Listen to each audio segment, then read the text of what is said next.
بسم اللہ الرحمن الرحیم۔ میرا نام پروفیسر محمد ابراہیم خان ہے۔ اس وقت جماعت اسلامی پاکستان میں نائب امیر کی ذمہ داری اور خیبر پختونخوا کے امیر کی ذمہ داری ہے۔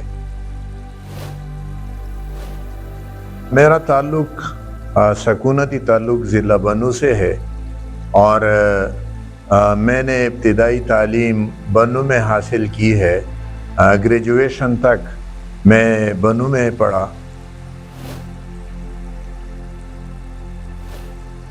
گورنمنٹ پرائمری سکول نمبر 3 بنوں سٹی سے میں نے چوتھی جماعت تک کی تعلیم حاصل کی۔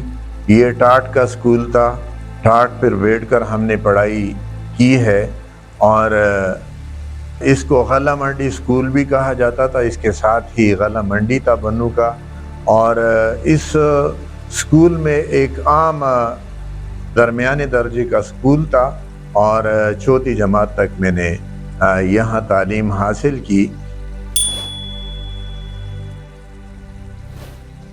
یہ 8 کمروں پہ مشتمل تھی، جس میں 4 کمرے قدرے بڑے تھے اور 4 کمرے پھر اس کے ہاف تھے، اور اس میں چوتھی تک کی جماعتیں تھیں، کلاسیں تھیں، اور یہ یعنی بلڈنگ بھی درمیانہ حال بلڈنگ آپ کہہ سکتے ہیں۔ اس طرح کا ایک سکول تھا جس میں نے پرائمری تعلیم۔ اس وقت غالباً 6 سکول تھے، پرائمری سکول 6 تھے، اب تو بہت زیادہ ہو گئے ہیں، اور اس وقت بنوں سٹی میں 6 پرائمری سکول۔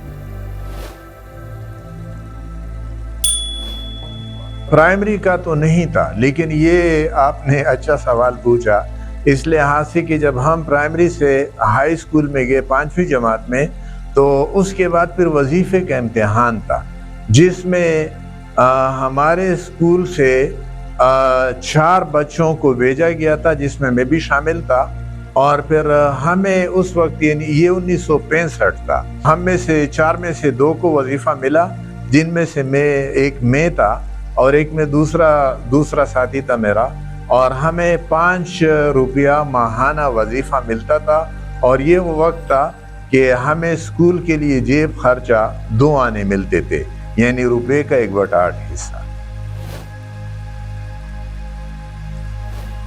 بہت زیادہ خوشی ہوئی، وہ وظیفہ کئی مہینوں کا یکجا ملا، اور بعد میں پھر 5 روپیہ ہر مہینہ ملا کرتا تھا، اور حقیقت میں یعنی کامیابی کا ایک احساس تھا، اور بہت خوشی حاصل۔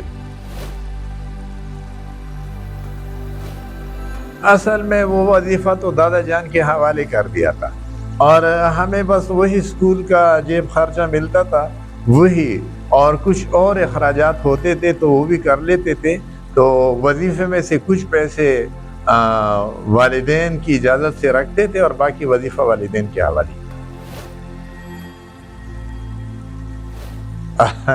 یہ تو اب اس وقت ایسا سوال ہے کہ کچھ سوچنے کی ضرورت ہے، یعنی اس وقت تو بات ذہن یہی تھا کہ جو کچھ بھی ہاتھ لگا ہے وہ بڑوں کو دے دیا جائے، اور بڑوں کو دے دیا تھا۔ صبح کے وقت اسکول سے پہلے بھی چھولے اور کچالو اس کی ریڑیاں کڑی ہوتی تھیں، اور بعض اوقات پھر ایسے ہوتا تھا کہ